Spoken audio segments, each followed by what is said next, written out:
Welcome to Samba Samba. Enjoy the video. Park the Honda HRV on level ground, set the parking brake, and switch off the ignition before you start working. Stand on the driver's side, carefully lift the wiper arm away from the windshield until it holds in the upright position. Do not let it snap back. Inspect the current blade for wear, cracks, or bent frame. Measure blade lengths. Typical sizes are 24 inches for the driver and 18 inches for the passenger. Gather replacements and a cloth to protect the glass. Position yourself so you can see the junction where the blade connects to the wiper arm. Most HRVs use a J-hook with a small release tab. Press the tab or lift the tiny plastic clip while sliding the blade downward toward the base of the windshield to unhook it from the J-hinge. Keep steady pressure so the mechanism disengages smoothly.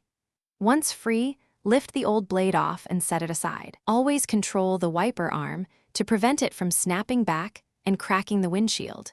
Take the new blade, align its adapter with the J-hook on the wiper arm, then slide it upward until you hear or feel a secure click indicating the locking tab engaged. Gently lower the wiper arm back onto the windshield. Inspect that the rubber edge sits flush along the glass and the blade follows the curvature without gaps.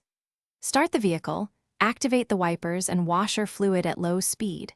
Check for even, streak-free contact across the sweep and repeat installation if any skipping, chattering, or pulling occurs. Thanks for watching. Consider subscribing if we helped you.